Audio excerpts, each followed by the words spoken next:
જય શ્રી કૃષ્ણ મિત્રો, રાધે રાધે. સ્વાગત છે તમારું એક નવા જ વિડીયોમાં. તો આવી ગયા છીએ તમારા માટે એક નવો જ વિડીયો લઈને. વિડીયો ગમે તો લાઇક કરજો, શેર કરજો. કુંવારી છોકરી મોડાકત રહે ત્યારે તેમાં દેદો શા માટે કૂટવામાં આવે છે તે તમને આ વિડીયોમાં જાણવા મળશે. વીર દેલમલ ઉર્ફે દેદલસિંહ. આપણી ભારતીય હિન્દુ સંસ્કૃતિ વૈવિધ્યથી ભરપૂર રહેલી છે. હિન્દુ ધર્મમાં વાર તહેવારો અને ઉત્સવો ઉજવવાની પરંપરા ઘણા પ્રાચીન સમયથી ચાલતી આવે છે. દરેક ઉત્સવ કે તહેવારની પાછળ ગૂઢ રહસ્ય અથવા કોઈ આશય છુપાયેલો હોય છે. આ વ્રતમાં કુંવારી છોકરીઓ દેદો શા માટે કૂટે છે તે જણાવશું. પરંતુ તે પહેલા તમે પણ ઈચ્છતા હોય માતા લક્ષ્મીના આશીર્વાદ તમારા ઉપર પણ બન્યા રહે તો કોમેન્ટ બોક્સમાં જય લક્ષ્મી માતા જરૂરથી લખજો અને વિડીયોને એક લાઇક કરીને અમારી ચેનલ શ્રેષ્ઠ વાતોને સબસ્ક્રાઇબ કરવાનું ભૂલશો નહીં. તો વિડીયોની શરૂઆત કરીએ જરા પણ મોડું કર્યા વિના. એવો એક તહેવાર એટલે મોડાકત. કાઠિયાવાડ સૌરાષ્ટ્રમાં આ 5 દિવસના તહેવારને મોડાકત કહે છે. ઘણી જગ્યાએ અલુણા વ્રત પણ કહે છે. આ વ્રત દરમિયાન મીઠા વગરનું મોડું ખાવાનું હોય છે જેને કારણે મોડાકત કે અલુણા વ્રત કહેવામાં આવે છે.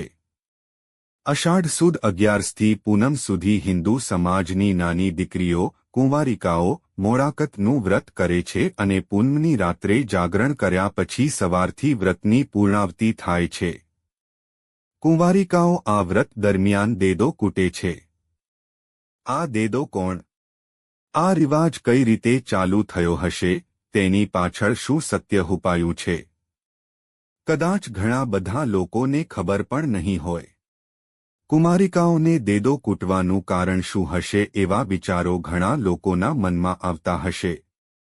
આ તહેવાર મોડાકતના વ્રતમાં કુંવારિકાઓ દેદો શા માટે કૂટે છે તેનો એક સત્ય ઘટનાત્મક પ્રસંગ બનેલો જાણવા મળે છે.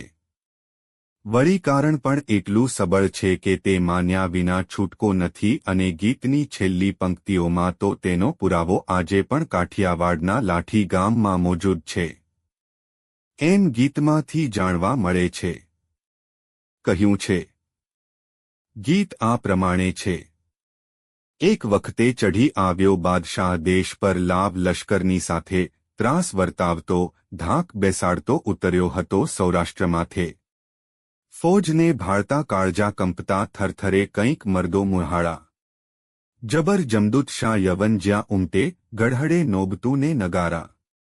કાઠિયાવાડમાં આવેલા લાઠી ગામ પાસે એક વખતે હિન્દુ કુંવારિકાઓ એકઠી મળીને રાસ ગરબા રમતી હતી. અષાઢ માસની પૂનમની રાત્રિ હતી. મધુર કંઠે ગવાતા રાસ અને ગરબા સંભળાતા હતા.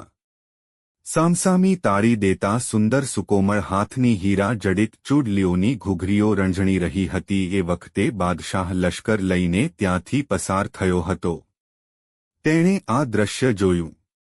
કુંવારિકાઓની કંકુવર્ણી કાયા જોઈ ચાંદની રાત્રે તેમના યૌવન પર અને રૂપ પર તેની નજર પડી અને તેણે પોતાના સરદારને હુકમ આર્ય કુમારિકાઓને ઝટ સ્વાધીન કરો. કડક ફરમાન સુલતાન છોડે. ગરબે રમતી તમામ કુંવારિકાઓને કિલ્લામાં પૂરી દેવામાં આવી. સરદારને તેની દેખરેખ અને ચોકી કરવાનું સોંપી બાદશાહ તેની ફોજ સાથે આગળ વધ્યો. કોટમાં કેદ થયેલી કુમારિકાઓ એ કાળો કકળાટ મચાવી મૂક્યો. તેમનું આ કરુણ આક્રંદ અને હૈયાફાટ રુદન સાંભળીને એક યુવાન જેના અંગે હજી લગ્નની પીઠી ચોળેલી હતી, જેના હાથે હજી મીંઢોળ બંધાયો હતો, જેના હૈયામાં હજી લગ્નજીવનનો આનંદ માણવાના અરમાનો ઉછળતા હતા, તેણે આ કુંવારિકાઓની મદદ માટેની બૂમો સાંભળી તેનું યુવાન લોહી ઉકળી ઉઠ્યું. હાથ મીંઢોળને અંગે પીઠી ધરી. લગ્નનો હરખ હૈયે ભરેલો વીર દેદલમલ દેવના દૂત સમો એ સ્થળે આજ આવી ચડેલો. આર્ય બાળાતણું કથન કાને ધર્યું. પ્રજ્વળી વીરતા અંગંગે. અશ્વ અસવાર રણબીર દેદલમલ. તેગ તાણી ચડ્યો વીર જંગે. એ યુવાનનું નામ હતું દેદલમલ, દેદલસિંહ. તેણે તેની તલવાર મ્યાનમાંથી બહાર ખેંચી અને કિલ્લાના દરવાજે ચોકી કરતા સરદાર સાથે તે જંગે ચડ્યા. સરદારને અને ઘણા સૈનિકોને મારીને દેદલમલ પોતે પણ મરાયો. અંતે તેણે કુમારિકાઓને મુક્તિ અપાવી. બીજી એક લોકવાયકા પ્રમાણે દીકરીઓને છોડાવે છે પછી દેદલમલના લગ્ન થતા હોય છે અને આ બધી દીકરીઓ લગ્નગીતો ગાતી હોય છે. એ વખતે બાદશાહના સરદારે દગો કરી ઓચિંતો હુમલો કર્યો. આ લડાઈમાં ઘણા હુમલાખોરોને મારી દેદલમલ, દેદલસિંહ અને રાજપૂત વીરો વીરગતિ પામ્યા. સાથે સાથે દેદલમલે બચાવેલી કુમારિકાઓએ વિચાર કર્યો કે આપણને બચાવનાર આપણા માટે વીરગતિ પામ્યા તો આપણે જીવીને શું કરવું. તમામ બાળાઓ પણ વીરના મરશ્યા. જેને સાજિયા, છાતી કૂટવાનું, ગાય તેની પાછળ પ્રાણ ત્યાગે છે. કવિ આ પ્રસંગને વર્ણવતા ગાય છે. ઝાટકા ઝીંકતા, યવન ઢાળ્યા ઘણા, દુષ્ટ અહરાણને દંડ દીધો. આર્ય બાળાપણી પણી મુક્તિ આપ્યા. પછી પલકમાં સ્વર્ગનો પંથ લીધો. હિન્દુ કુમારિકાઓ તે દિવસથી મોડાકતના વ્રત દરમિયાન યવનોના પંજામાંથી સોડાવનાર રાજપૂત યુવાન વીર દેદલમલના બલિદાનની યાદમાં સાજિયા, કૂટવું, લઈને યાદ કરે છે. સાજિયા એટલા માટે છે કે યુવાનના લગ્નના કોડ અધૂરા રહી ગયા. મીંઢોળ બંધો અને પીઠી ચોળેલ એ યુવાન લગ્નના માંડવે જવાને બદલે મોતને માંડવે જઈ પહોંચ્યો. આ પ્રસંગને પણ આ ગીતની છેલ્લી પંક્તિઓ સુંદર રીતે રજૂ કરે છે. આર્ય કુમારિકા ગીત ગાતી પછી. નામ દેદલમલ વીર જાણી, ગામ લાઠી તણા ચોકમાં હે. ખડી યાદગીરી વદે લોકવાણી, ધન્ય હો ધન્ય રણવીર દેદલમલ. વીણ સ્વાર્થે ભલું કામ કીધું. એક પડવારમાં ઇન્દ્ર દરબારમાં. ઉચ્ચ કોટી તણું સ્થાન લીધું.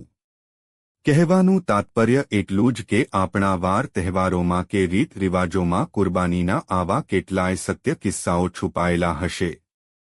કુંવારિકાઓના મોડાકતના વ્રત મોડર્ન યુગમાં કદાચ ભૂલાઈ જશે, પણ આ વ્રત કથા પાછળ એક રાજપૂત યુવાન વીરની કુરબાનીની કથા છે તે ભૂલાશે નહીં. આ તમામ માહિતી જનહિતને ધ્યાનમાં રાખીને આપવામાં આવી રહી છે. તમારી આસ્થા અને આસ્થા પર જ્યોતિષ અને ધર્મના ઉપાયો અને સલાહ અજમાવો. વિડિયોનો હેતુ માત્ર તમને વધુ સારી સલાહ આપવાનો છે. અમે આ સંબંધમાં કોઈ પણ પ્રકારના દાવા કરતા નથી. મિત્રો, વિડિયો ગમ્યો હોય તો લાઇક કરજો, શેર કરજો અને હા, અમારી ચેનલ શ્રેષ્ઠ વાતો પર નવા હોય તો અમારી ચેનલ શ્રેષ્ઠ વાતોને સબસ્ક્રાઇબ જરૂરથી કરી દેજો. આભાર. જય શ્રી કૃષ્ણ.